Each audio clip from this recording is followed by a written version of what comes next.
Baik, Pak. Oke, Assalamualaikum warahmatullahi wabarakatuh. Waalaikumsalam warahmatullahi wabarakatuh. Alhamdulillah wa syukrulillah la haula wa la quwata illa billah. Asyhadu an la ilaha illallah wahdahu la syarikalah wa asyhadu anna Muhammadan abduhu wa rasuluh. Allahumma salli ala Muhammad wa ala ali Muhammad, amma ba'd. Para mahasiswa yang sangat saya banggakan, yang sangat saya cintai, yang mudah-mudahan dirahmati Allah Subhanahu wa taala. Amin. Kita bersyukur kehadirat Allah Subhanahu wa taala pagi hari ini kita masih diberi kesempatan, dibangunkan oleh Allah, diberi kesempatan untuk menikmati hidup dan kehidupan ini, dan mudah-mudahan kita bisa mensyukurinya dengan sebaik-baiknya sehingga Allah akan berkenan memberikan tambahan nikmat kepada kita dan melindungi kita, memberikan kesempatan kepada kita yang lebih baik untuk bisa menimba ilmu dengan baik, kemudian mengais amal-amal soleh dan juga amal ibadah yang nanti akan kita petik di akhirat nanti. Amin, amin ya rabbal alamin. Baik, saudara-saudara yang dirahmati Allah Subhanahu wa taala. Kalau pada pertemuan yang lalu kita sudah membahas ya, pada kemarin ya, mohon maaf kemarin harus asinkron gitu ya. Kita sudah membahas di dalam tutorial tentang teknik korelasi ganda. Nah, kita tahu bahwa teknik korelasi ganda adalah merupakan teknik analisis statistik ya, inferensial, dan termasuk juga dalam teknik statistik parametrik karena menggunakan parameter-parameter tertentu di dalam analisisnya.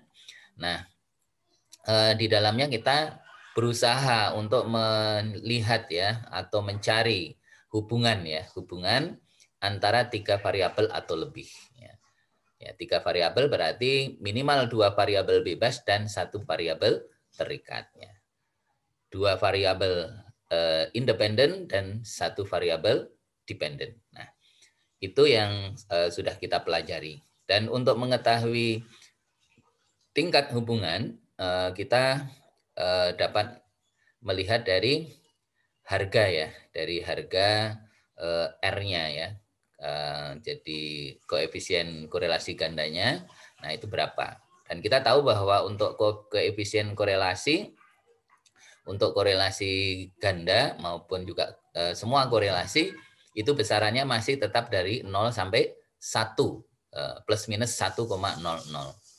Dan kita harus ingat juga bahwa plus minus bukan tanda aljabar, tetapi menunjukkan arah korelasi gitu ya. Jadi kalau positif berarti korelasinya searah gitu. Berarti kalau X-nya naik, Y-nya juga naik. Tapi kalau X-nya turun, Y-nya juga turun. Itu kalau searah.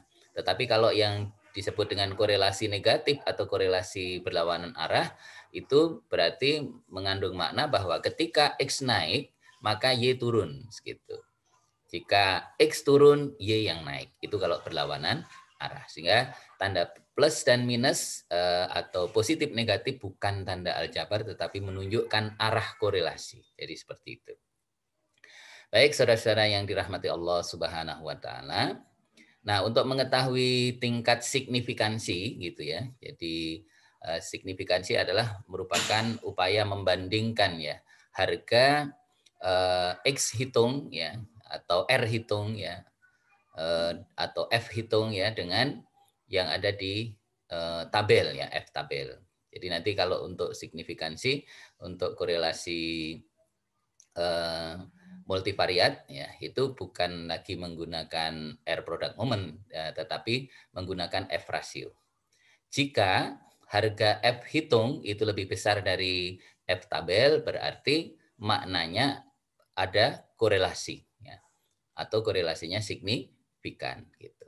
Tetapi kalau harga F hitung itu lebih kecil dari F tabel, baik itu 5% maupun 1%, maka bisa dikatakan itu berarti tidak ada hubungan atau bermakna hubungannya tidak signifikan. Karena barangkali mungkin hubungannya ada ya, dilihat dari besarannya angka korelasi, tetapi itu bukan berhubungan yang signifikan, bukan berhubungan yang berarti, yang bermakna. Mungkin hanya by chance atau kebetulan saja. Saya kira seperti itu. Nah, saudara-saudara yang dirahmati Allah Subhanahu wa taala,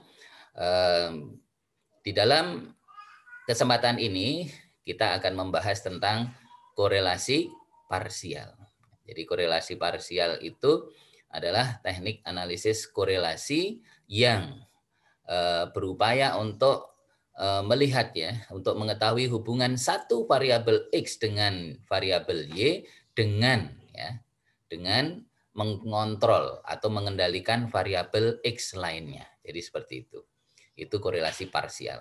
Jadi kalau korelasi ganda itu adalah koefisien korelasinya menunjukkan koefisien korelasi atau hubungan yang simultan atau secara bersama-sama. Tetapi kalau di dalam korelasi parsial kita bisa melihat seberapa besar hubungan dari variabel X terhadap satu variabel X terhadap Y dengan mengontrol variabel X lainnya.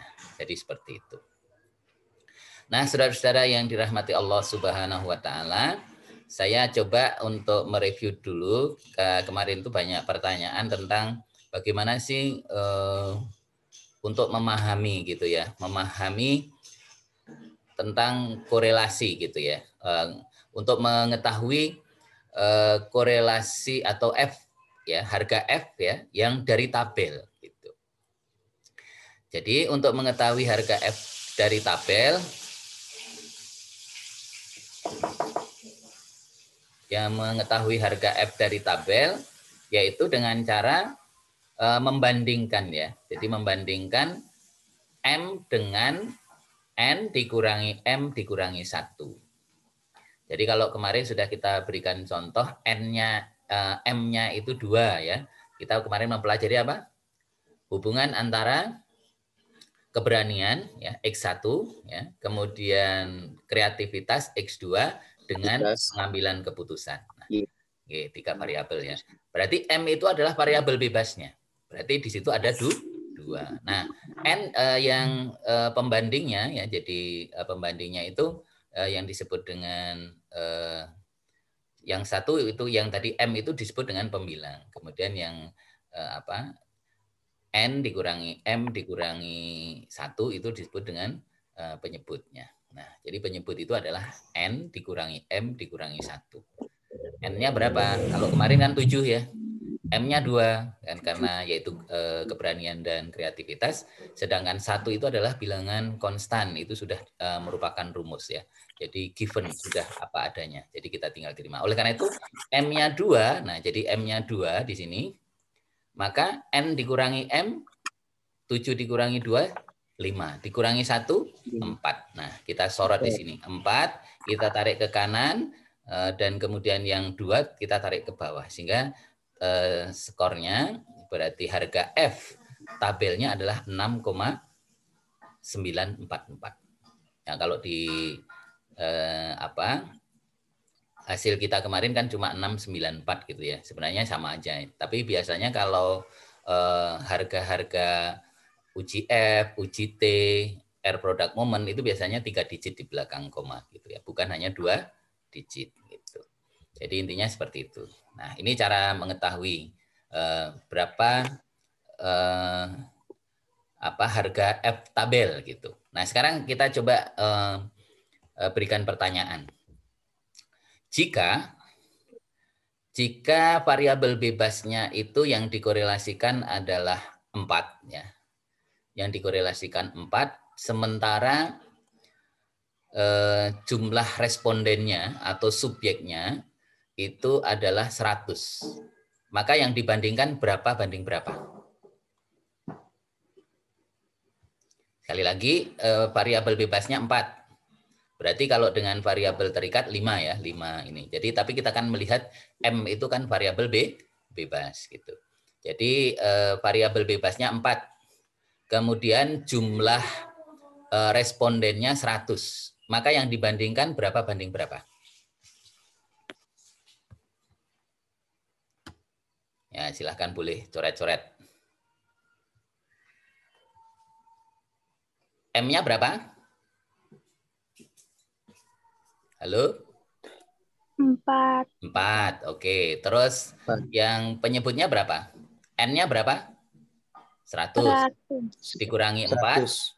dikurangi 1. Sama 9. dengan 100 dikurangi Kurangi 5 ya. 100 dikurangi 5 berarti 5. yang 9. penyebutnya adalah 95 ya. Kita lihat di sini ya.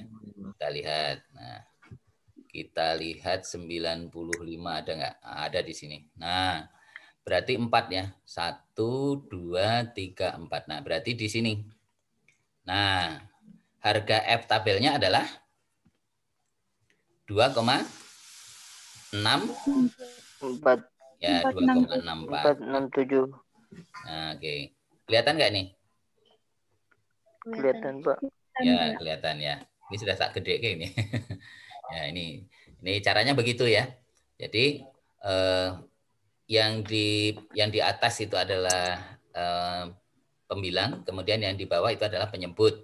Ya, sehingga nanti yang dibandingkan M dibandingkan N dikurangi M dikurangi 1. M itu menunjukkan berapa banyak variabel bebas. Sedangkan yang satunya N dikurangi M dikurangi 1 itu adalah merupakan penyebut ya. Berarti kalau tadi N-nya 100, berarti 100 dikurangi 4 dikurangi 1 ya. Berarti 100 dikurangi 5 sama dengan 95. Jadi F tabelnya adalah 2467. Nah, nanti kita tinggal melihat berapa perolehan harga F hitung kita. Jika F hitung kita lebih besar dari F tabel 5%, ini kebetulan yang 5% ya. Jadi ini yang 5% ini yang saya tampilkan. Saya tidak menampilkan yang 1%. Bagaimana kalau menampilkan yang 1%? Menampilkan yang 1% nanti Anda silahkan download uji uji F ya atau harga F 1%. 1% itu sama dengan 0,01. Download gitu. Nanti akan tampil gitu. Tentu nanti akan lebih besar ya. Angkanya lebih besar kalau yang 1%. Nah, kita tinggal bandingkan jika F hitung kita lebih besar dari yang di tabel ya. Kalau dalam konteks ini kalau 100 respondennya 100 berarti F tabelnya di sini 2,467 ketika 4 variabel ya. 4 variabel bebas yang kita korelasikan. Nah, kalau yang kita korelasikan hanya 2 variabel bebas berarti berapa? 2 variabel bebas, N-nya tetap 100. Berapa? 2 variabel bebas, N-nya tetap 100. Berarti yang dibandingkan berapa dengan berapa? 2 dengan?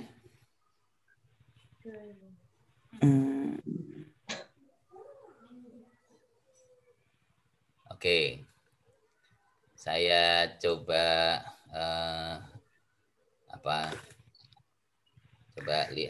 perlihatkan ya caranya menghitung ya. Jadi kita lihat nih. Sebentar, ini saya persiapkan dulu.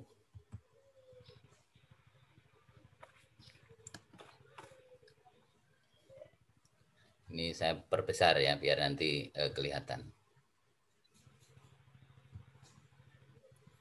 Jadi untuk melihat F tabel ya, mohon maaf, ini saya tutup dulu. Oke, kita lihat untuk mengetahui harga F tabel ya. Nah ini, jadi umpamanya F tabel itu, Ctrl F, FT, ya. FT. Ya. FT ini FT-nya FT itu adalah perbandingan dari M dengan N dikurangi M dikurangi 1. Nah, ini saya perbesar ini biar kelihatannya.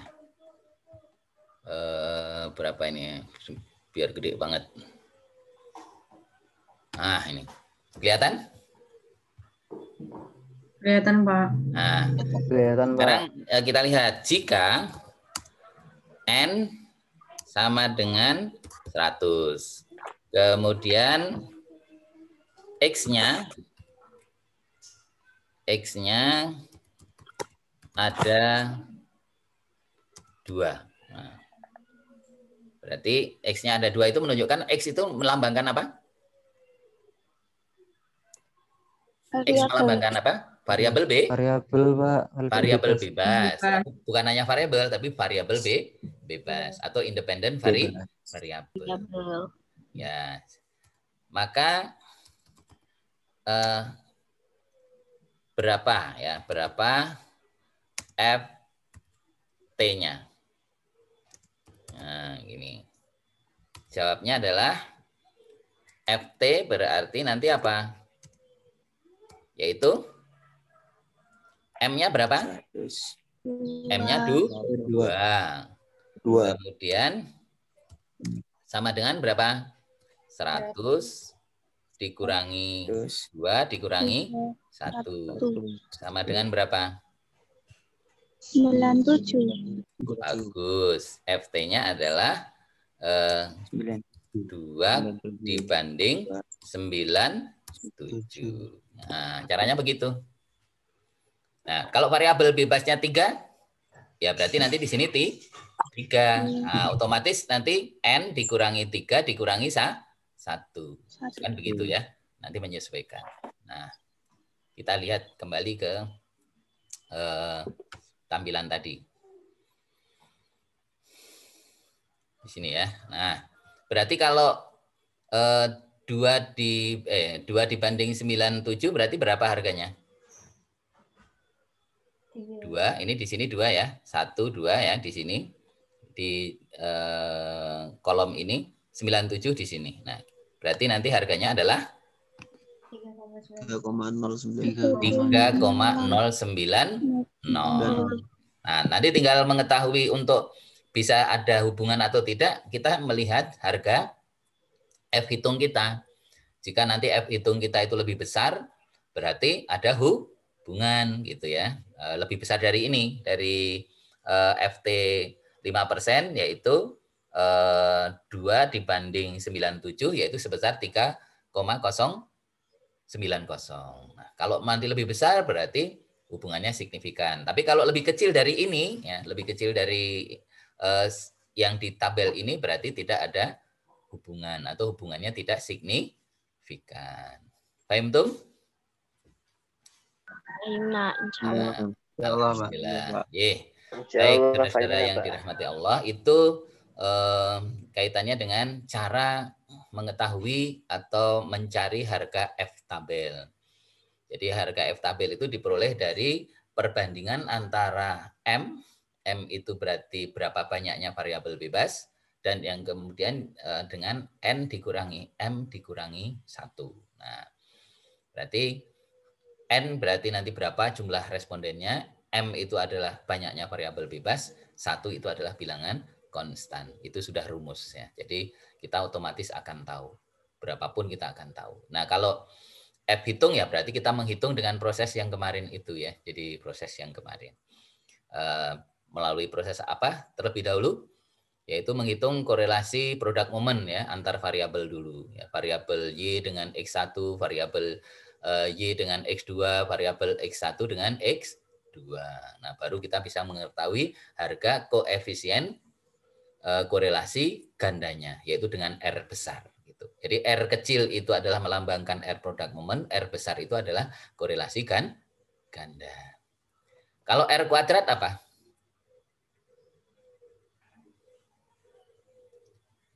R kuadrat itu namanya R square ya. Itu adalah untuk mengetahui nanti apa namanya pengaruh ya kalau dikalikan dengan koefisien determinan ya. R kuadrat kali 100% itu adalah untuk mengetahui berapa kontribusi ya sumbangan variabel X baik itu X1, X2 atau Xn gitu sampai Xn terhadap Y tapi secara simultan.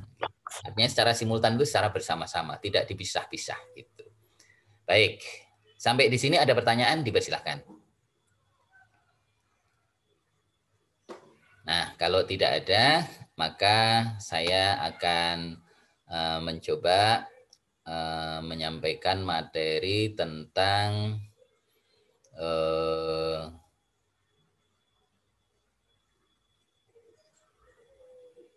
sebentar, kita akan bahas materi tentang korelasi parsial ya. Korelasi parsial.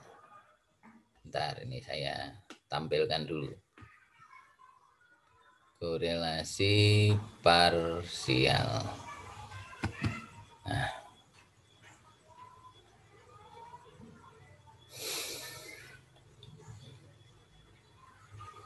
Baik, ini saya tampilkan.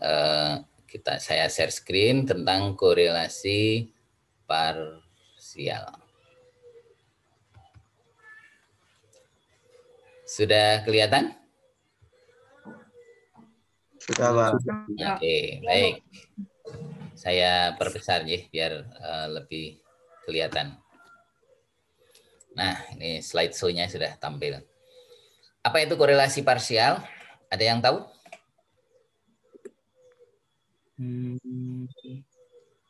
What is partial correlation gitu ya? Apa itu korelasi parsial? Belum tahu, Pak. Belum tahu, Pak. Belum tahu ya.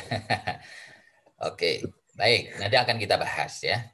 Nanti akan saya jelaskan. Nah, sebelum membahas korelasi parsial, kita bahas tentang hipotesis. Apa itu hipotesis? Hipotesis itu merupakan sebuah kata yang berasal dari kata hypo. Hypo itu lemah gitu ya. Dan tesis ya. Tesis itu pernyataan. Kalau pakai i itu berarti singular gitu ya, tunggal gitu. Tapi kalau pakai e ya, tesis ya, pakai e itu berarti plural, jamak gitu. Jadi pernyataan-pernyataan gitu. Tapi kalau hipotesis itu berarti pernyataan yang lemah. Jadi maknanya hipotesis itu adalah pernyataan yang lemah yang perlu dibuktikan kebenarannya. Atau ada yang menyebut dugaan sementara yang perlu dibuktikan kebenarannya. Jadi hipotesis itu menurut hipotesis saya gitu, dugaan saya gitu.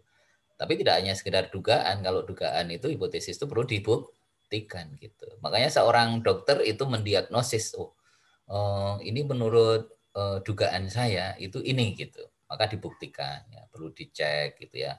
Kalau sekarang ini demam gitu ya. Apakah demam biasa atau demam nanti ada kaitannya dengan COVID, maka perlu dites darah gitu ya. Nah, kalau tes darah itu kadang-kadang masih bisa keliru gitu ya. Maka kalau ternyata pakai tes rapid itu nggak bisa menunjukkan dengan baik, maka kemudian swab ya. Nah, kalau swab itu biasanya lebih akurat gitu. Cuma untuk swab sekarang ini biayanya mahal gitu ya, sekitar 2 jutaan lebih gitu ya. Nah, yang penting sehat ya, betul nggih? Betul ya. Maka kalau sehat, insya Allah tidak perlu melakukan itu semua. Nggih, karena nggak enak ya melakukan itu ya. Jadi lebih baik sehat ya. Mudah-mudahan Allah berikan kepada kita sehat. Allahumma ini as'aluka ya apa?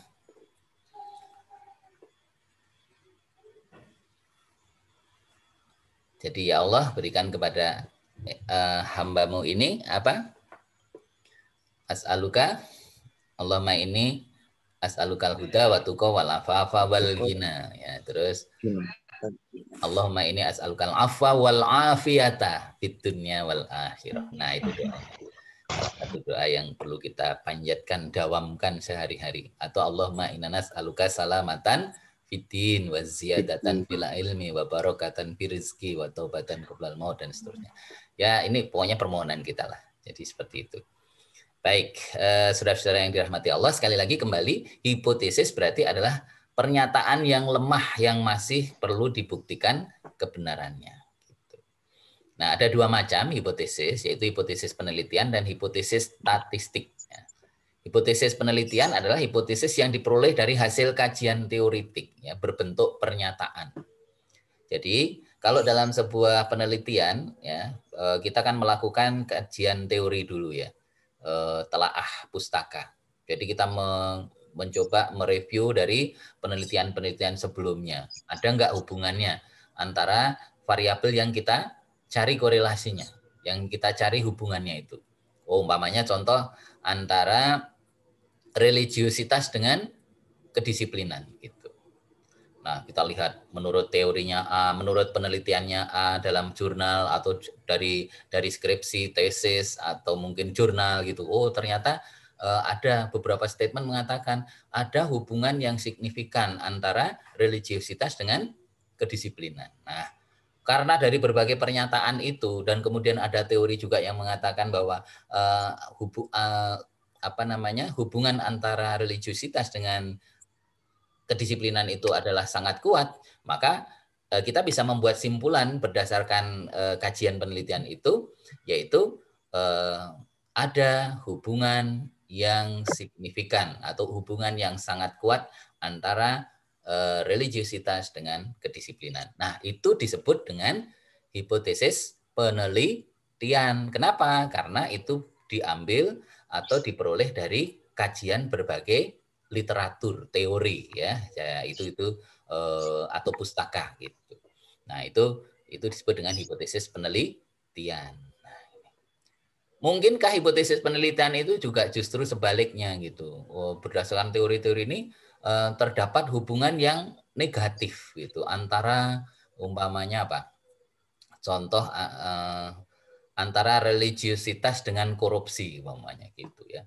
Jadi kalau religiusitasnya tinggi, korupsinya rendah gitu. Tapi kalau religiusitasnya rendah, korupsinya tinggi. Itu hasil penelitian dari berbagai hasil penelitian menyebutkan seperti itu. Nah, maka kita kita berikan statement, pernyataan, kita rumuskan hipotesisnya, terdapat hubungan yang negatif atau yang berlawanan arah antara religiusitas dengan korupsi. Nah, diberikan pernyataan tambahan ya, statement tambahan. Semakin religius, semakin rendah korupsi. Semakin kurang religius atau tidak religius, semakin tinggi korupsi. Nah, umpamanya kayak gitu. Nah, itu namanya hipotesis penelitian. Hipotesis yang diperoleh dari hasil kajian teoritik, telaah pustaka. Nah, begitu. Kemudian yang kedua, hipotesis statistik adalah hipotesis yang digunakan untuk menguji taraf signifikansi. Ini berbentuk rumus. Nah, ini contoh hipotesis penelitiannya. Kalau kita kaitkan dengan materi yang sudah kita bahas kemarin, itu ada hipotesis nihil dan hipotesis alternatif. Hipotesis nihil itu sama dengan H0, dilambangkan dengan H0, HO. Itu disebut dengan hipotesis nihil. Nihil hipotesis ya. Kalau dalam literatur bahasa Inggris namanya nihil hipotesis atau null hipotesis gitu ya. Null hipotesis. Nah, statementnya berbunyi apa? Tidak terdapat atau tidak ada. Jadi kata kunci hipotesis nihil itu adalah tidak ya, tidak terdapat atau tidak ada. Nah, kalau kita membahas korelasi berarti tidak terdapat atau tidak ada korelasi yang signifikan antara keberanian X1, kreativitas X2 dengan pengambilan keputusan. Sedangkan hipotesis alternatif itu sering dilambangkan juga dengan HA, hipotesis alternatif atau H1. Nah, H1. Jadi kalau ada H1 itu sama dengan HA, adalah hipotesis alternatif. Kata kuncinya, statementnya adalah berbunyi ada atau terdapat. Ya, kalau kita berbicara tentang korelasi berarti terdapat atau ada korelasi yang signifikan antara keberanian X1, kreativitas X2 dengan pengambilan keputusan yaitu Y. Sampai di sini paham tuh? Alhamdulillah. Y, terima kasih. Nah, yang kedua ini adalah hipotesis statistik. Hipotesis statistik ini HO, H0 itu dilambangkan dengan rho.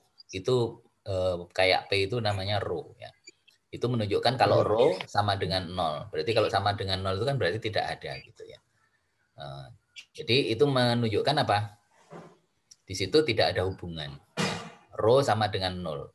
Rho berarti menunjukkan di situ ini adalah penelitiannya populasi. Gitu. Kalau nanti menggunakan sampel itu biasanya menggunakan alpha, alpha yang kayak gini itu ya, yang ini alpha, alpha sama dengan 0. Kemudian hipotesis statistiknya itu kalau dalam merumuskan ketika itu dalam bentuk rumus adalah HA atau H1 sama dengan rho tidak sama dengan 0. Kalau tidak sama dengan 0 berarti itu ada ya, ada hubungan kalau konteksnya hubungan. Kalau perbedaan berarti ada perbedaan. Kalau konteksnya nanti pengaruh ada pengaruh gitu. Jadi seperti itu. Sehingga kriteria pengujiannya kita bisa menentukan menerima HO ya, menerima hipotesis nihil dan menolak hipotesis alternatif atau HA jika T hitung. Ya, ini untuk korelasi parsial, nanti bukan pakai F tapi pakai T. Jika T hitung lebih kecil dari T tabel. Jadi kata kuncinya HO, HO itu menjadi kata kunci. Jadi menerima HO yang kita terima adalah HO, otomatis kalau menerima HO menolak HA. Tapi kalau menolak HA berarti otomatis menerima HO. Atau kalau menerima HA berarti menolak HO gitu ya. Intinya seperti itu. Kalau menerima HO, kata kuncinya syaratnya itu T hitung lebih kecil dari T tabel. Ini secara manual ya, secara manual. Tetapi kalau menolak HO dan menerima HA, kata kunci yang kedua adalah menerima HA, berarti apa? T hitung lebih besar dari T tabel gitu. Nah, ini contoh ya. Contoh yang terkait dengan kriteria pengujian untuk analisis korelasi parsial. Nah, sekarang kita bahas tentang apa itu korelasi parsial.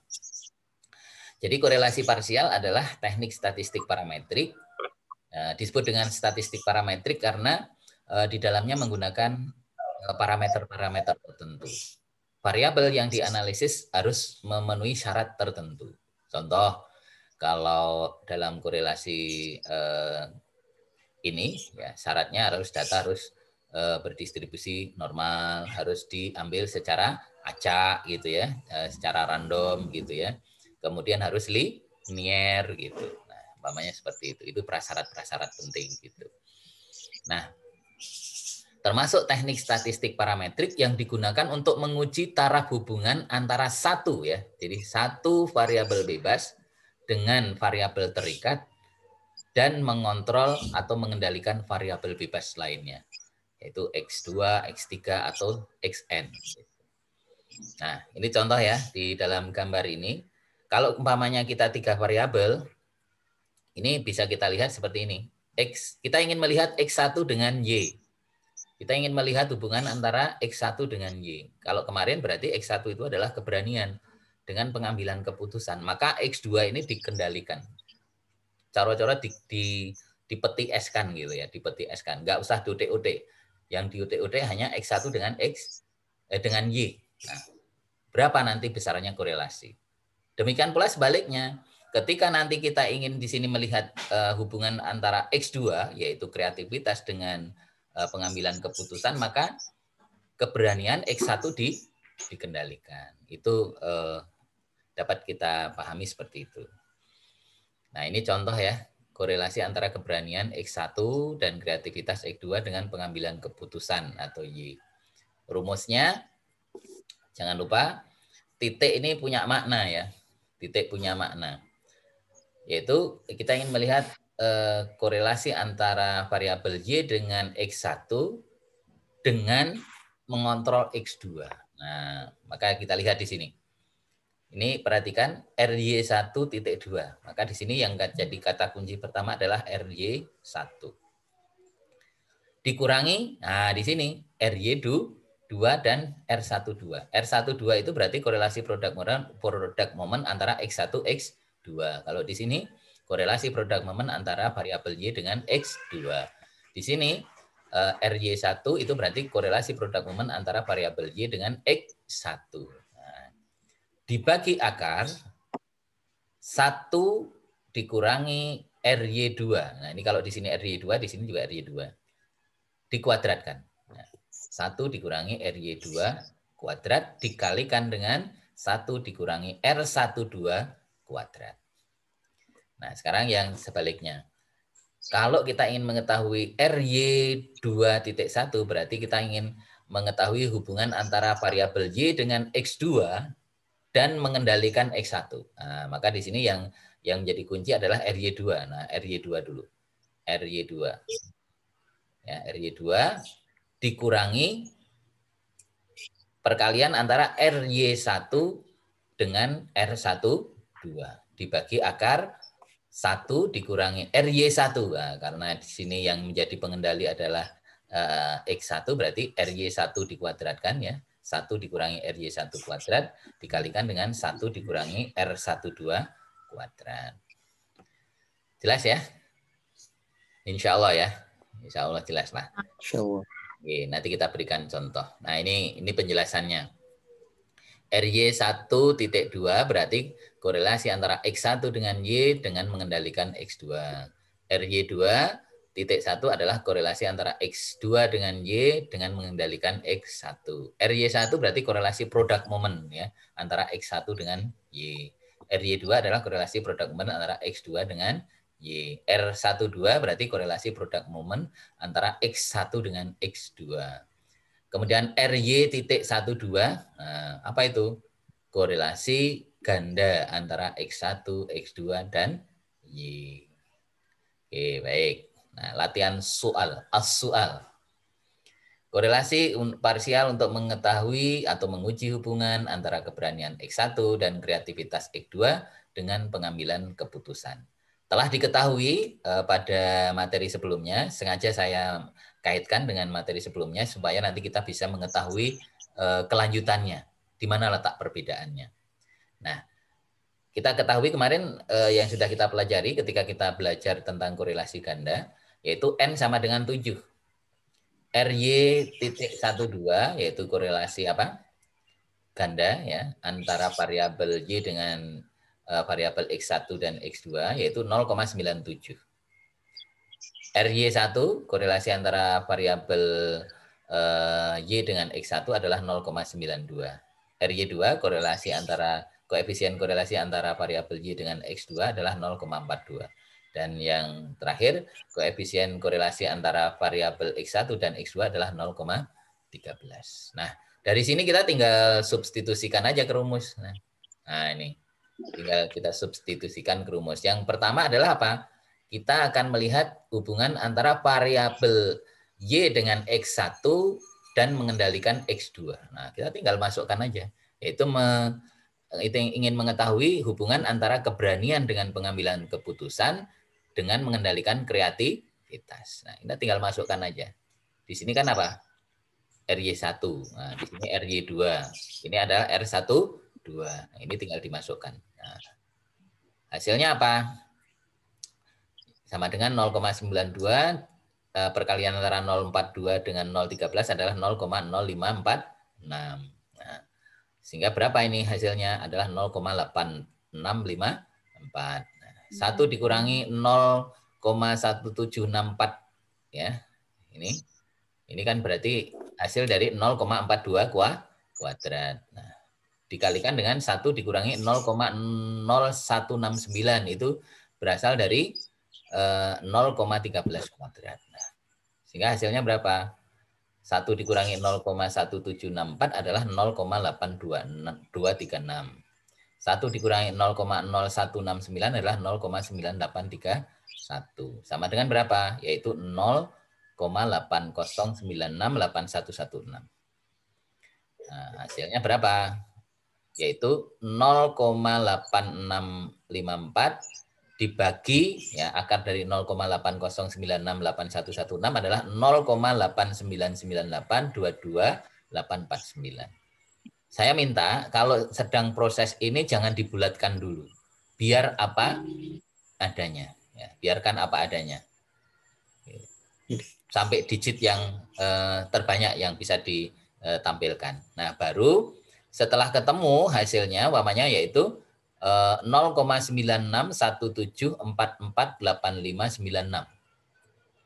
Nah, hasilnya adalah ini. Nah, maka baru kita bulatkan di sini menjadi 3 digit di belakang koma, yaitu 0,962.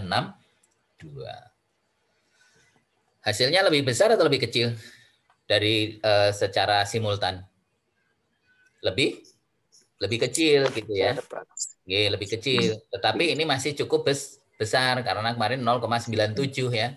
Nah, ketika dari 0,97 itu kan merupakan gabungan antara keberanian dan kreativitas terhadap pengambilan keputusan. Nah, ketika kita ingin mengetahui keberanian dengan pengambilan keputusan tetapi variabel kreativitas dikendalikan, itu besarannya korelasinya menjadi indeks koefisien korelasinya berubah, yaitu 0,962. Jadi lebih kecil gitu. Nah, jadi seperti itu. Paham tuh? Insya Allah ya. Paham ya.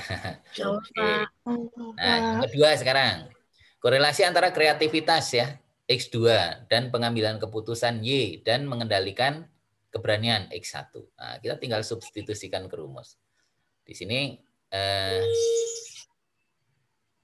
RY2 ya, berarti 0,42. Sedangkan di sini RY1 ya. Nah, kita lihat di sini R12. Kita tinggal masukkan ke rumus. Nah, ternyata hasilnya apa? Hasilnya adalah 0,773046241, yaitu menjadi 0,773. Semakin kecil di sini. Jadi kalau yang kita hubungkan itu kreativitas dengan pengambilan keputusan, tetapi keberanian kita simpen atau kita kendalikan, ternyata hubungannya menjadi lebih kecil. Padahal awalnya kalau bersama-sama adalah 0,97, jadi menurun gitu ya. Tingkat hubungannya semakin menurun. Gitu. Oh, aslinya nek mengkorelasi antara kreativitas dan pengambilan keputusan gitu, jadi cuma sedikit ya. Kalau keberanian dikendalikan, karena ini sudah bertiga gitu ya. Kalau hanya berdua mungkin beda lagi. Kalau hanya berdua berapa? 0,92. Ya, 0,92. Bukan 0,42. 0,42. Ini menjadi lebih tinggi dibanding 0,42. Karena apa? Kan di sini sudah kecampuran keberanian. Demikian pula tadi yang di sini ini keberanian dengan apa? Ini keberanian dengan apa? Pengambilan keputusan 0,92. Nah, kalau ditambah dengan apa? Ditambah dengan kreativitas itu kan 0,97 gitu ya. Tetapi kalau umpamanya ini ya korelasi berdua ini ditambahkan dengan apa tadi, tetapi prinsipnya bersama-sama tapi kemudian dikendalikan, itu menjadi lebih besar dari 0,92. Nah, oleh karena itu, karena ini sudah ketemu, maka kita sekarang rumuskan hipotesisnya dulu. Kita pakai pedoman hipotesis statistik gitu. Mau pakai pernyataan boleh, mau hipotesis statistik. Nah, kalau di sini memang sebenarnya lebih kepada hipotesis statistik. Nah, hipotesis statistik itu sesungguhnya kita ingin membuktikan statement dari hipotesis nol. Apa hipotesis nol? Hipotesis nol itu menyatakan tidak ada hubungan yang signifikan atau tidak ada hubungan antara variabel X1 dengan Y ketika X2 dikendalikan, atau tidak ada hubungan antara variabel X2 dengan Y ketika X1 dikendalikan. Nah, kriteria pengujiannya sama dengan tadi ya, kita lihat sekarang. Nah, kita untuk melihat harga T ya, T ini T hitung nanti ya, TO gitu ya, T hitung, TO gitu. Nah, maka kita rumusnya pakai ini. Nilai T sama dengan RY 1,2 dikalikan dengan akar N-3.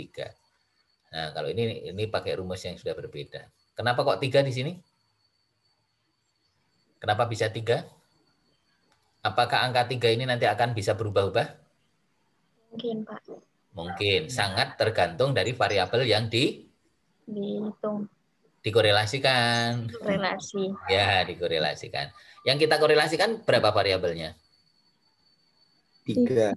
3. 2 variabel bebas dan 1 variabel terikat. Ya, X1-nya keberanian, X2-nya Keberhasilan. kreativitas, dan Y-nya pengambilan keputusan. Nah, kemudian dibagi akar ini, 1 dikurangi RY1.2 kuadrat. Kemudian yang kedua, kita ingin mengetahui harga atau nilai T dari koefisien korelasi X2 dengan Y ketika X1 dikendalikan. Dikalikan akar N-3. Dibagi akar 1 minus RY2.1 kuadrat. Langsung saja ini. Ya. Ini dulu ya. Ini yang pertama. Ini tadi susunannya salah ya. Nah ini yang pertama dulu. Kita ingin mengetahui berapa hubungan antara RY1.2. Nah, maka rumusnya berarti di sini adalah 0,962 dikalikan dengan akar 7 dikurangi 3. N itu kan 7 ya, kemarin 7 ya. 3 kan 3 variabel yang dikorelasikan. Dibagi akar 1 dikurangi 0,962 kuadrat. Sama dengan 0,962 kali akar 4 berarti 2 ya. Nah, sehingga hasilnya adalah 1,924. 1 dikurangi 0,962 kuadrat yaitu 0,925444 ya. Sama dengan akar dari 0,074556. Nah, ini sudah ada proses pembulatan di sini ya. Tapi ya enggak apa-apa lah. Nah, sama dengan akar dari 1,924 ya, bukan pakai akar lagi ya. Ya, nilai T adalah hasil dari 1,924 dibagi 0,27304945. Ini dari mana? Yaitu akar 0,074556. Hasilnya adalah berapa? Sama dengan 7,046 342 7046. Kalau dibulatkan 3 digit di belakang koma menjadi 7,046. Jadi nilai T-nya adalah sebesar ini. Nah, sekarang yang kedua. Ini yang kedua, ini urutan slide-nya harusnya ini yang di atasnya ya, tapi yang mestinya ini yang di bawahnya. Nah, sekarang kita lihat RY2.1 ya, RY2.1. Nah, ini 0,773. Nah, yang rumus lainnya sama ya. Sama dengan 0,773 kali akar 4. Nah, akar 4 kan 2 gitu. Nah, 0,773 kali 2 sama dengan 1546. 1 dikurangi 0,773 kuadrat itu adalah 0,597529. Nah, 1 dikurangi 0,597529 adalah 0,4202471. 402 bukan ya. 0,4022471. Nah, akar dari itu adalah 0,634406021. Sehingga nilai T-nya adalah 1,546 dibagi 0,634406021 sama dengan 2,436925169 sama dengan 2,437. Nah, kalau sudah ketemu, maka kita lakukan uji signifikansi. Uji signifikansi adalah apa? Membandingkan harga T hitung ya dengan T tabel. Nah, yang kita lihat tadi ini adalah T hitung ya, TO ya, ini T hitung ya, ini T hitung. Nah, yang T tabel kita lihat sebagai berikut. Kita menggunakan rumus DB. Ya, rumus DB. Derajat bebas. Ada nanti DF ya. DF. Berdasarkan nilai T yaitu ada 7,046 dan 2,437. Dan kalau kita mau melihat yang di tabel adalah menggunakan rumus DB. DB sama dengan N-3. Diperoleh bahwa 7 dikurangi 3 sama dengan 4. Nah, untuk DB sama dengan 4, itu untuk 5% 2,776. Dan 1% adalah 4,603. Nah, sekarang kita lihat sebelum sampai ini kita lihat di tampilan dulu. Di mana harga T-nya. Nah, ini. Nah, ini kita lihat. Kalau ini yang masih F, sekarang kita lihat, nah ini T. Tapi T-nya berapa tadi? DB-nya sama dengan 4.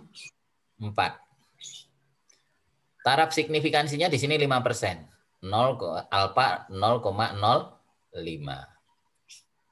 Tetapi nampaknya yang dimunculkan di sini adalah harga alfa untuk 2,5%.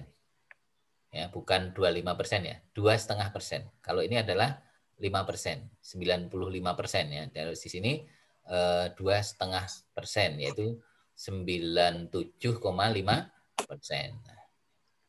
Yaitu 2,776. Yang 5% ini sebenarnya. Nah, tapi yang diambil adalah yang separuhnya. Berarti kalau separuhnya ini lebih besar jadinya, yaitu 2,5%-nya yaitu 2,776. Nah, bagaimana yang 1%? Ya, 1% ini tidak saya tampilkan karena kita pedomannya adalah yang 5%. Nah, kalau umpamanya nanti lebih besar dari yang 5% maupun yang 1% itu tidak ada masalah. Lebih kecil dari yang 5% maupun yang 1% tidak ada masalah. Yang ada masalah itu ketika dengan yang 5% lebih besar, tapi dengan yang 1% lebih kecil. Maka abaikan yang 1%. Pedomannya pakai yang 5%. Paham tuh? Insya Allah, Pak. Insya Allah. Nah, ini secara manual ya. Jadi DF ya, ini kan di sini pakai DF. Karena ini pakai bahasa Inggris, degree of freedom. Ya. Kalau DB itu sudah diterjemahkan menjadi derajat bebas ya. Freedom itu kan kebebasan ya. Freedom itu bebas ya. Nah, ini. Ketika DB-nya 4, loh kok iso DB itu 4? Itu kan dari rumus apa? N dikurangi K atau N dikurangi M. Bukan M ya, K. K itu adalah semua variabel yang dikorelasikan. N-nya berapa? 7.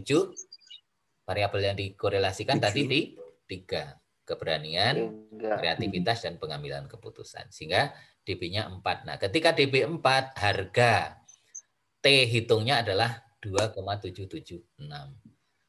Jadi ini kalau di dalam konteks ini yang diambil ini. Tapi kalau di dalam buku statistik, harga 5% itu adalah 2,776. Ada perbedaan dikit. Ya enggak apa-apa lah. Yang penting ada panduannya gitu. Nah, jadi seperti itu. Paham tuh? Nah, kalau umpamanya nanti harga DB-nya itu 12, berarti yang kita pakai 1,782 atau 2179. Kalau umpamanya DB-nya nanti 12. Yang kita pakai yang belakang aja ya, yaitu 2179. Paham tuh? Insya Allah. Ya, insya Allah. Baik. Dengan demikian, ini gambarannya. Setelah itu kita kembali kepada materi kita tadi. Kita kembali kepada ini materi kita. Nah, dari sini diperoleh bahwa ditemukan bahwa menolak HO dan menerima HA jika T hitung lebih besar dari T tabel. Nah, kita lihat ini harga T yang pertama. T pertama itu dari apa? Yaitu korelasi parsial antara Y dengan X1 dan X2 dikendalikan. Nah, ini harganya adalah 7,046, ternyata itu lebih besar dari 2,776.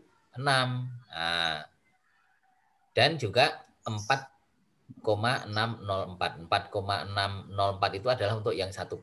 Kebetulan yang 1% tidak saya tampilkan, tapi nanti Anda bisa download di internet atau bisa buka di lampiran buku statistik ya. Di setiap buku statistik itu pasti ada lampiran tabel-tabel uji F itu atau uji T gitu atau uji R product moment dan seterusnya. Jadi seperti itu. Bahkan nanti ada kontingensi dan seterusnya. Nah, Maka apa dapat dikatakan bahwa hubungan antara keberanian dengan pengambilan keputusan dengan mengontrol kreativitas merupakan hubungan yang signifikan. Nah, jadi tetap ternyata kalau kreativitasnya itu dikontrol pun hubungan antara keberanian dengan pengambilan keputusan itu tetap hubungan yang signifikan karena memang kata kunci ya menurut teorinya Anderson itu ada 3 variabel yang mempengaruhi pengambilan keputusan. 1, keberanian, yang kedua kreativitas, dan yang ketiga adalah pertimbangan. Ya, pertimbangan. Jadi untuk ngambil keputusan itu harus 3 hal itu menjadi kunci. Mau ngambil keputusan itu kata kunci pertama adalah berani. Maka seorang pemimpin itu adalah harus berani mengambil keputusan. Jadi seorang pemimpin itu cirinya harus berani mengambil keputusan. Maka kalau mau memilih pemimpin adalah lihatlah pemimpin yang berani mengambil keputusan. Nah, dia berani enggak?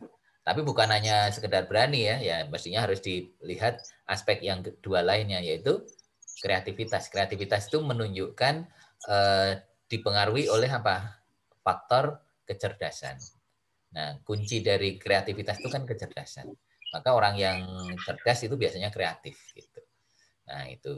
Kemudian yang satu lagi apa? Pertimbangan. Ya, kita harus mengambil keputusan, tapi pertimbangan itu penting. Tapi jangan terlalu pertimbangan. Nah, kalau terlalu pertimbangan nanti nggak berani-berani gitu. Oleh karena itu, ciri pemimpin yang baik itu adalah orang yang memiliki keberanian, bukan sekedar pinter atau sekedar banyak pertimbangan. Apalah artinya pinter tapi nggak berani gitu ya. Apalah artinya pinter tapi terlalu banyak pertimbangan. Orang ngambil keputusan nanti.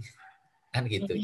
Nah, itu oleh karena itu secara teori, secara praktik di sini teorinya Anderson terbukti bahwa hubungan antara keberanian dan pengambilan keputusan ketika kreativitas dikontrol pun tetap hubungannya signifikan gitu. Menarik kan jadinya? Oh, uji teorinya kayak gini toh gitu ya. Nah, itu luar biasa. Nah, statistik itu di sini punya kelebihan ya. Jadi kalau pakai kuantitatif. Oke, baik. Kemudian yang kedua, kita lihat yang kedua. Ditemukan bahwa menolak HA dan menerima HO jika T hitung lebih kecil dari T tabel. Nah, karena kita tahu tadi ketika T hitung yang kedua yaitu T dari X1 dengan Y atau Y dengan X2 ya.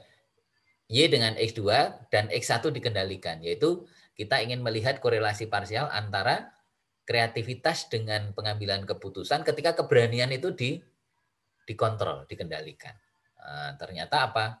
Hasilnya di sini nilai T-nya lebih kecil dari yang di tabel, baik 5% maupun 1% gitu ya. 2,437 ternyata lebih kecil dari 2,776. Itu berarti T tabel yang 5% dan T tabel yang 1% adalah 4,604.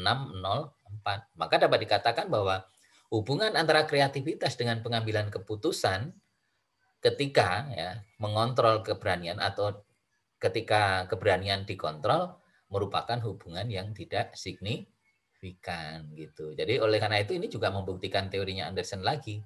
Jadi kunci penting dalam pengambilan keputusan itu adalah berani, bukan pinternya gitu. Banyak orang pinter tapi nggak berani kan? Tapi jangan juga terus ada yang berani tapi tidak peduli pinter atau tidak, itu juga nanti bisa fatal gitu ya. Tapi kata kuncinya memang keberanian itu adalah ciri utama dari pengambilan keputusan. Ini menurut teori ya, jadi bukan sembarangan. Ini sudah banyak diuji dan buktinya dari hasil yang kita peroleh ini juga membenarkan teori dari Anderson itu. Nah, sekarang kesimpulannya. Dan berdasarkan kajian kita dengan menggunakan korelasi parsial yang melanjutkan korelasi ganda, berarti apa? Terdapat hubungan yang signifikan antara keberanian dengan pengambilan keputusan jika atau apabila kreativitas dikendalikan atau dikontrol. Kemudian tidak terdapat hubungan yang signifikan antara kreativitas dengan pengambilan keputusan jika keberanian dikendalikan atau dikontrol. Oke, ini simpulan kita. Sampai di sini bisa dipahami? Insya Allah, Pak. Insya Allah. Oke, baik. Mungkin ada pertanyaan, dipersilahkan. Atau mungkin ada yang belum jelas. Mangga.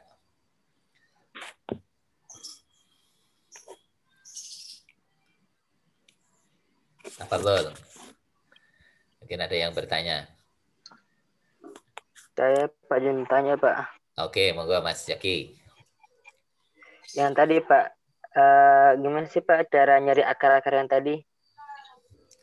Oh, Coba, Pak, contohnya, Pak. Sisanya masih bingung tuh cara mencari akar yang tahap ketiganya tuh. yang di sini. Tahap ketiga. Oke, Gimana, sebentar. Pak, sebelumnya? Nah, ini. Nah, itu, Pak, yang tahap ketiganya gimana sih cara mencari akarnya tuh, Pak? Tinggal Oke. sekali yang keempat. Nah, Jadi ini kan berdasarkan rumus seperti ini ya. Nah, ini berdasarkan rumus seperti ini ya. Jadi nilai T yang pertama itu adalah untuk melihat korelasi harga nilai T dari hasil korelasi antara variabel Y, yaitu pengambilan keputusan, dan X1, ditulis satu saja. X1 itu keberanian, dan X2-nya dikendalikan. Ini dikalikan dengan akar N-3. Nah, akar N-3.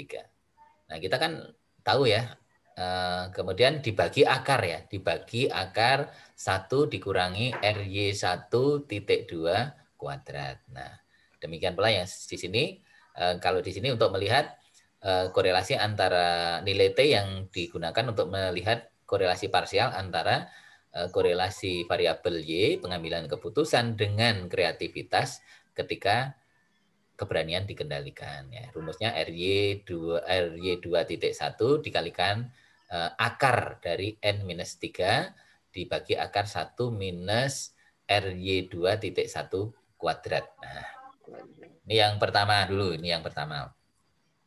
Kita tahu bahwa harga dari RY ya, RY 1.2 kan 0,962. Nah, akar dari N minus 3. Nah, kenapa kok 3? N itu adalah jumlah respondennya. Kan kita kemarin sudah, ini berdasarkan data kemarin, variabelnya N-nya 7 kan. 3 itu adalah variabel yang dikorelasikan. Variabel yang dikorelasikan 3 kan? Keberanian, kreativitas, dan pengambilan keputusan. Berarti akar dari 7 minus 3 kan sama dengan akar 4. Oh, dikurangin, Pak, ya? Apa namanya? Iya, dikurangi dulu. 7 dikurangi 3 kan 4 ya. Nah, akar 4 sama dengan 2.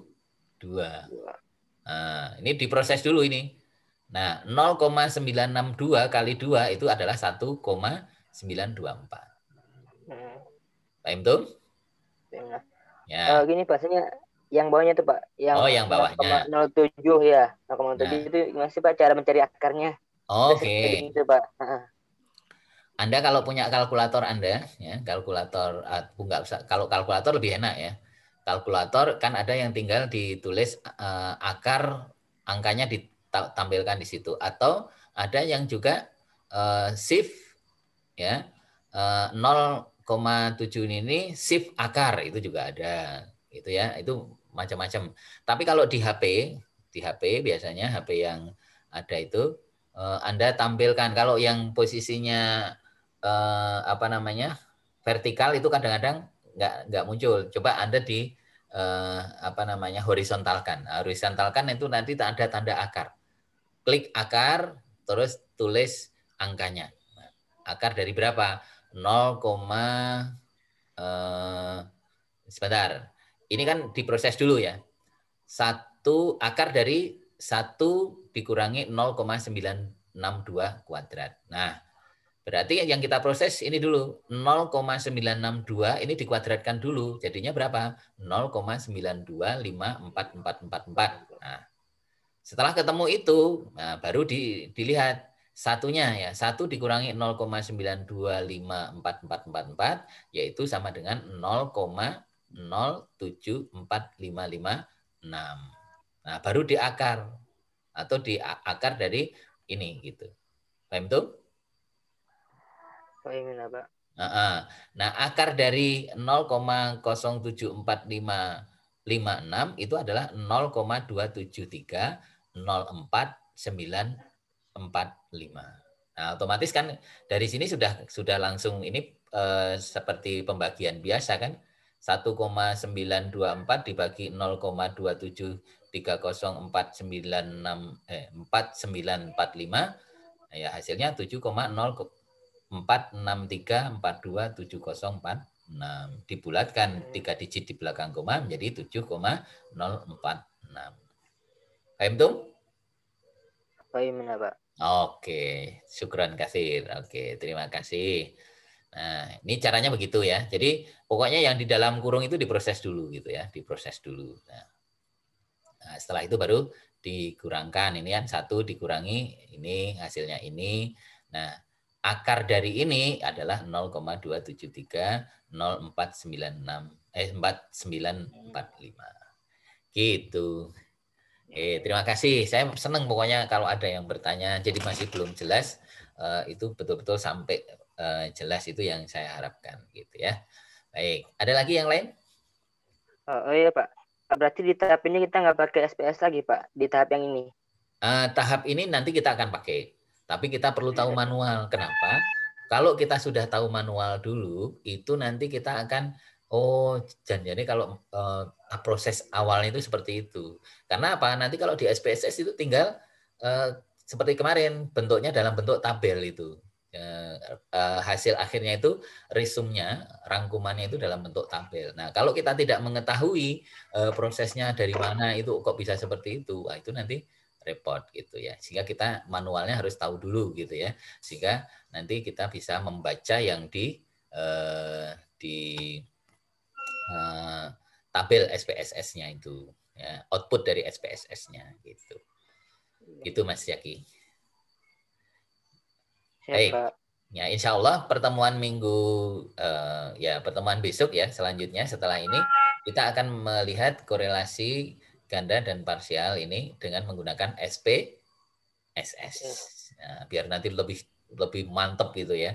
Anda mau penelitian. Nah, saya pengen nanti teman-teman itu kalau melakukan penelitian kuantitatif jangan hanya 2 variabel, tapi sebaiknya sampai 3 variabel. Jangan hanya 2 ya, tapi pakai 3 lah. Jadi 3 variabel gitu.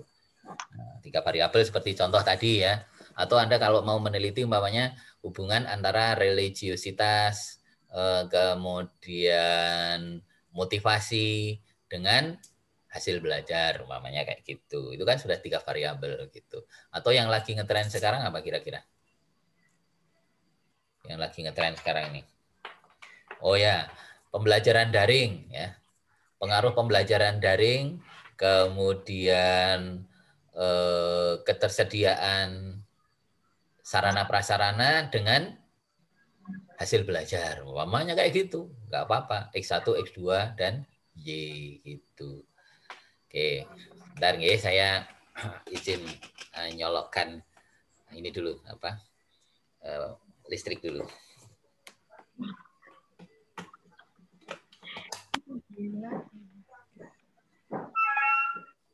Baik, silakan kalau ada yang bertanya lagi terkait dengan materi kita hari ini. Pak. Oke, Mbak Fadila, tafadhol. Pak mau nanya materi ini diujikan di UAS nggak Pak? Kan sudah kita sepakati dulu. Nanti UAS-nya tidak ada UAS, tetapi nanti saya berikan tugas. Tugasnya adalah membuat video analisis. Apakah nanti mungkin yang saya pakai nanti ada 2 yang belum saya berikan. Boleh korelasi ganda, boleh regresi, boleh ANAVA. Nanti ada 3 itu. Nanti akan saya berikan semua gitu. Mudah-mudahan cukup waktunya. Jadi nanti bagaimana? Anda nanti tinggal mencari judul. Oleh karena itu sampai dari hari ini saya minta Anda mencari judul. Paling tidak 3 variabel ya, 3 variabel. Cari judul, di dalam jurnal-jurnal. Jurnal ya, saya minta jurnal. Jurnal yang ya, kalau terindeks lebih bagus. Pokoknya yang penting di dalam jurnal. Anda browsing dulu. Anda mau ambil judul apa. Jadi nanti judulnya adalah judul jurnal itu. Judul jurnal itu datanya apa? Anda datanya boleh, kalau datanya nanti Anda silahkan buat sendiri. Ya. Tapi judulnya adalah judul yang di jurnal. Jadi umpamanya di sana sudah ada ya, angka-angkanya ini respondennya berapa gitu. Anda rubah respondennya nanti jadi berapa gitu. Kalau yang di penelitian itu katakanlah 70, Anda ubah menjadi 80 gitu ya. Nanti ditambahi sendiri. Ada angka-angkanya dirubah gitu. Nah, tapi judulnya tetap. Kenapa? Karena judulnya itu adalah untuk melihat bahwa Anda jangan sampai asal kalau membuat judul, oh aku mau mengkorelasikan ini umpamanya ya. Aku melihat pengaruh antara kesukaan warna, kemudian kesukaan shopping ya dengan ini apa namanya? Dengan motivasi. Wah, itu kan asal aja gitu. Ono teorinya enggak gitu. Maksud saya kan gitu. Kalau yang sudah di jurnal itu sudah diuji secara teori gitu. Paham tuh? Insya Allah. Jadi jadi caranya gampang kok. Ini nanti seperti itu. Ini sudah saya lakukan beberapa tahun ya. Mungkin 4 tahun terakhir ini dengan cara membuat video seperti ini. Jadi tugas akhirnya nanti membuat video menggunakan apa? Aplikasi SPSS. Nah, Anda senang pasti kalau pakai SPSS. Yang penting ngerti ya, lihat ya. Ya nanti cepat banget gitu. Ya, tapi yang paling penting apa? Jangan hanya sekedar bisa mengaplikasikan, tapi paling penting itu adalah nanti menginterpretasikan itu. Dari pengalaman saya kemarin itu sudah betul cara menganalisisnya, memasukkan ke SPSS-nya, kemudian hasil akhirnya. Tapi apa? Menyimpulkannya salah. Menyimpulkannya salah. Dia salah memahami ketika melihat harga signifikansinya gitu. Harusnya di situ karena signifikansinya adalah dasarnya 0,05, ternyata itu di hasilnya itu mamanya pakai regresi ya. Dia menyebutkan begini. Ternyata apa? Itu adalah hasil signifikansinya itu 0,723 gitu. Otomatis kan berarti tidak ada pengaruh, tapi dia keliru menyimpulkannya ada pengaruh karena harga signya lebih besar dari 0,05. Kalau harga signya lebih besar dari 0,05, kalau pakai SPSS kan kebalikan ya. Kalau secara manual itu dikatakan berhubungan itu atau ada pengaruh itu kalau lebih besar, tetapi kalau pakai SPSS nanti harus lebih kecil dari 0,05.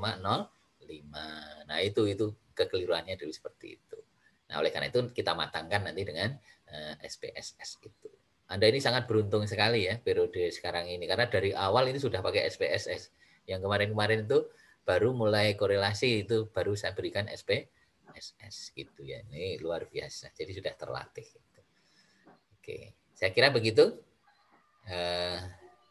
Bisa dipahami? Pak, berarti yang angkatan tahun lalu tuh manual semua Pak hitungannya. Yang angkatan tahun lalu tuh manual semua. Enggak manual, pakai aplikasi. Pakai aplikasi tapi nanti di dalam bentuk video gitu ya. Umpamanya gini. Oh. Dari Anda mau menganalisis apa gitu ya, analisis varian apa gitu ya, satu apa, jadi analisis varian 2 jalur namanya atau 1 jalur antara apa dan apa gitu ya.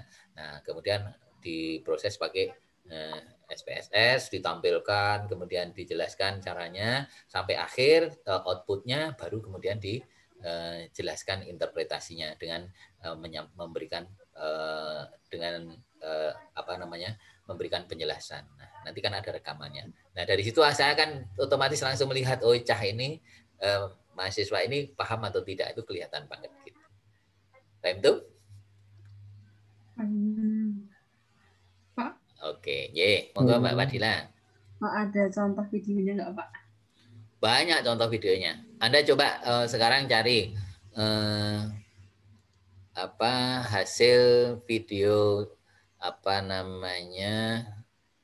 statistik analisis apa itu ya. Nanti akan tampil. Mungkin ada kakak kelas Anda yang tampil gitu. Karena dulu ada yang bagus banget videonya itu dan banyak dilihat juga akhirnya gitu ya. Kan kalau umpamanya nanti itu laku kan bisa jadi penghasilan juga kan kalau di YouTube itu. Nah ini kira-kira seperti itu. Paham tuh? Insyaallah, Pak. Oke, baik. Saya kira begitu untuk hari ini cukup ya. Ini sudah cukup banyak ini materinya. Sekali lagi terima kasih. Insya Allah kita nanti akan ketemu pada pertemuan yang akan datang dengan membahas tentang teknik korelasi ganda dan parsial menggunakan SPSS. Oke. Baik, mari kita syukuri pertemuan kita dengan bersama-sama melafadzkan tahmid dan doa penutup majelis. Subhanakallahumma wa bihamdika asyhadu an la ilaha illa anta astaghfiruka wa atubu ilaik. Terima kasih atas atensinya. Alhamdulillah ini semuanya hadir. Mudah-mudahan diberkahi oleh Allah Subhanahu wa taala. Amin. Saya tutup. Assalamualaikum warahmatullahi wabarakatuh. Waalaikumsalam warahmatullahi wabarakatuh. Makasih, Pak. Sama-sama.